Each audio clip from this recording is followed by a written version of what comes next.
রাসূলুল্লাহ সাল্লাল্লাহু আলাইহি সাল্লাম যেসব কাজে নিজেকে ব্যস্ত রাখতেন তা ছিল দুই রকমের। এটা মনে রাখতে চেষ্টা করুন। দুই ধরনের কাজ আছে যা আপনাকে ব্যস্ত রাখতে পারে। আমি আপনাদের জন্য তৃতীয় আরেকটি যুক্ত করব। রাসূলুল্লাহ সাল্লাল্লাহু আলাইহি সাল্লাম হয় এমন কোনো কাজে নিজেকে ব্যস্ত রাখতেন যাতে আল্লাহকে খুশি করত, অথবা তিনি এমন কোনো কাজে ব্যস্ত থাকতেন যা আল্লাহর কোনো সৃষ্টির উপকার করত।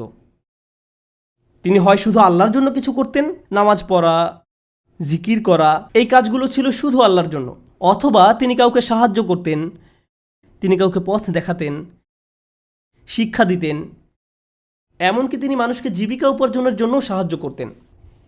এভাবে তিনি অন্য মানুষদের সব ধরনের সাহায্য করতেন। এখন আপনি নিজেকে প্রশ্ন করুন, এই দুই ধরনের কাজের কোনটি আপনি করছেন? আমি কি এমন কিছু করছি যা আল্লাহকে খুশি করছে, বা আমি কি এমন কিছু করছি যা কারো জীবনে স্বস্তি নিয়ে আসছে? মূলত আল্লাহ অন্য একটি সূরায় রাসূলুল্লাহ সাল্লাল্লাহু আলাইহি সাল্লামকে এই কাজগুলো সম্পর্কে বলেছেন, ফাআম্মাল ইয়াতীমা ফালা তাকহার ওয়া আম্মাস সাইলা ফালা তানহার ওয়া আম্মা বিনিআমাতি রাব্বিকা ফাহাদ্দিস। সুতরাং আপনি এতিমদের প্রতি কঠোর হবেন না, আর ভিক্ষুককে আপনি ধমক দিবেন না।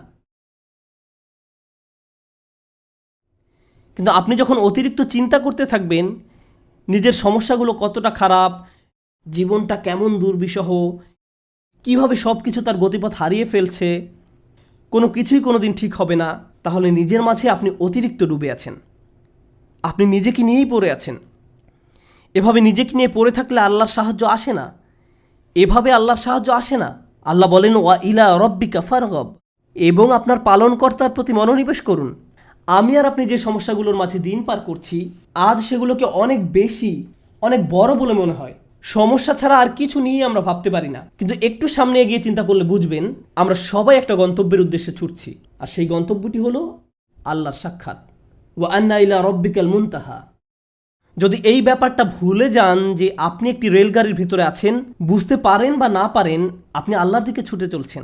আপনি কিন্তু নিশ্চলভাবে দাঁড়ানো অবস্থায় নেই। আপনার সমস্যাটি জীবন থামিয়ে দেয়নি, জীবন এখনও এগিয়ে চলছে। আমার আপনার আল্লাহর সাথে দেখা হবেই। আপনি যখন বুঝবেন আমি যাই করি না কেন এই ভ্রমণ থামানোর কোনো উপায় নেই, তখন আপনার পক্ষে নিজের গন্তব্যের প্রতি মনোনিবেশ করা অনেক সহজ হবে। এই মুহূর্তে আমি যে এলাকা অতিক্রম করছি, যে সমস্যাপূর্ণ এলাকা অতিক্রম করছি, একসময় এটা পার হয়ে যাবে, কারণ এটা আমার গন্তব্য নয়। আমার গন্তব্য হলো আল্লাহ আজ্জা ওয়া জাল্লা। এভাবে নিজের মাথায় একটা চিত্র তৈরি করুন। মনে করুন একটি পথ দিয়ে কোথাও যাচ্ছেন, আর পথিমধ্যে কোনো জায়গায় প্রচণ্ড দুর্গন্ধ নাকে এসে লাগলো। যদি চলতে থাকেন গন্ধটা একসময় চলে যাবে। এটা সব সময় আপনার সাথে থাকবে না। চলতে থাকলে একসময় ভালো একটা জায়গায় এসে উপনীত হবেন। আপনাকে হয়তো ভয়ঙ্কর কোনো অঞ্চলও অতিক্রম করতে হতে পারে। আপনি চলতে থাকলে ওই অঞ্চলও পার হয়ে যাবেন। জীবনটা এমনই, আমাদেরকেও এভাবে জীবনের সমস্যাগুলো অতিক্রম করে যেতে হবে। আর আল্লাহ আজ্জা ওয়া জাল্লা বলছেন, আপনার আমার জীবনের প্রতিটি ভ্রমণেরই একটি উদ্দেশ্য আছে। আমাদের নিজেদের শুধু একটি প্রশ্ন করতে হবে, আমরা কি পরিশ্রম করছি? দিন শেষে আমরা কি করছি? তৃতীয় যে ব্যাপারটি নিয়ে আজ কথা বলবো, আগে আমি বলেছিলাম মহানবী সাল্লাল্লাহু আলাইহি সাল্লাম হয় আল্লাহর সন্তুষ্টির জন্য কিছু করতেন, নতুবা তার সৃষ্টির উপকারার্থে কিছু করতেন। আর আমাদের বেলায় দিনের অধিকাংশ সময় আমরা আত্মসেবায় ব্যয় করি। অবশ্যই আমাদের বিভিন্ন জিনিসের প্রয়োজন রয়েছে। আমাদের খাবারের দরকার, পোশাক পরিচ্ছদ প্রয়োজন, চাকরি বাকরি করতে হবে। কিন্তু অবসর সময় আমি কি করি? আয়াতটি কিন্তু আপনার দিনের 24 ঘন্টা সময় নিয়ে কথা বলছে না। আয়াতটি আপনার ফ্রি সময় নিয়ে কথা বলছে। আচ্ছা ঠিক আছে, আপনার এক্ষেত্রে কিছুই করার নেই। আপনাকে ভোর 5টায় ঘুম থেকে উঠতে হয়, 6টার মধ্যে অফিসে পৌঁছতে হয়, এবং সন্ধ্যা 6টা পর্যন্ত অফিস করতে হয়, 7:30টা পর্যন্ত ট্রাফিক জ্যামে আটকা থাকতে হয়। ঠিক আছে, কোনো সমস্যা নেই, আপনার কোনো অবসর নেই। কিন্তু যখন অবসর পান তখন কি করে সময় পার করেন? যখন ফ্রি থাকেন সে সময় কি করেন? আল্লাহ আপনার জীবনে সহজ সময় আনবেন কিনা তা নির্ভর করে আপনার অবসর সময় আপনি কি করেন তার উপরে। অবসর সময়ের কর্মকাণ্ড তা নির্ধারণ করবে। আপনি নিজের প্রতি সৎ থেকে আমাদেরকে প্রশ্ন করতে হবে, অবসর পেলে আমরা কি করি? আর আমাদের ছেলে মেয়েদের কিভাবে অবসর কাটাতে শেখাই? যখনই তারা একটু ফ্রি সময় পায় ভিডিও গেম খেলা শুরু করে, যখনই তারা একটু ফ্রি সময় পায় টিভি ছেড়ে দেয়।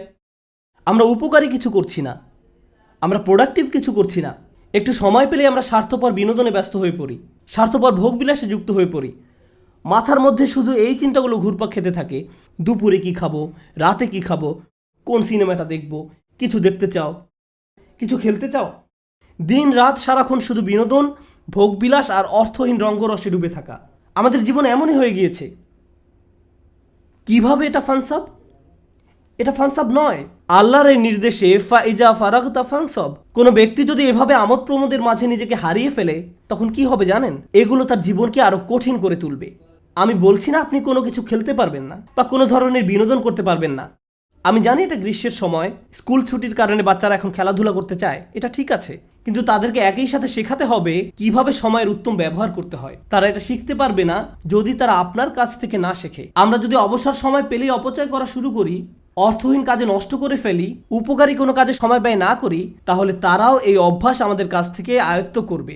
আমরা দৃষ্টান্ত রেখে যাচ্ছি, আমরা আমাদের আচার আচরণকে তাদের জন্য অনুকরণীয় হিসেবে উপস্থাপন করছি। আমরা এই আয়াত অনুযায়ী জীবনযাপন করলে তারা প্রশ্ন করবে, কেন তুমি সারাক্ষণ ব্যস্ত থাকো? কেন আমরা সব সময় কাউকে না কাউকে সাহায্য করি? আমরা এতবার মসজিদে কেন যাই? আমরা সারাক্ষণ এটা ওটা শিখছি কেন? আমাদের অবসর কোথায়? ফাইদা ফারাগতা ফানসব, অর্থাৎ অতএব যখন অবসর পান পরিশ্রম করুন। فإن مع العسر يسرا إن مع العسر يسرا فإذا فرغت فانصب وإلى ربك فارغب। নিশ্চয়ই কষ্টের সাথে স্বস্তি রয়েছে। এই নির্দেশগুলো আল্লাহ আমাদের মহানবী সাল্লাল্লাহু আলাইহি সাল্লামকে প্রদান করেছিলেন। এই বিষয়গুলোর উপর ফোকাস করতে তাকে নির্দেশ দেওয়া হয়েছিল সাল্লাল্লাহু আলাইহি সাল্লাম। আমরা যদি আমাদের জীবনকে উন্নত করতে চাই, আমাদেরকেও এই শিক্ষাগুলো নিজেদের জীবনে বাস্তবায়ন করতে হবে। আমাদের সবারই জীবনে কোনো না কোনো সমস্যা রয়েছে। একটি সমস্যার সবচেয়ে বড় কঠিন দিক কোনটি? সমস্যার বাহ্যিক দিক মোকাবেলা করা সবচেয়ে কঠিন নয়, সবচেয়ে কষ্টকর ব্যাপারটি ঘটে আমাদের হৃদয়ে। সবচেয়ে দুরূহ ব্যাপার হলো সমস্যার সময় আমার অনুভূতি নিয়ন্ত্রণ করা। এটা আমাকে পুরোপুরি অসার, নিস্তেজ বানিয়ে দেয়। এখন সূরাটির দিকে লক্ষ্য করুন। প্রথমে যে স্বস্তি আল্লাহ আমাদের রাসূল সাল্লাল্লাহু আলাইহি সাল্লামকে প্রদান করেন, আলাম নাশরাহ লাকা সাদরাক, হে নবী, আমি কি তোমার বক্ষদেশ প্রসারিত করে দেইনি?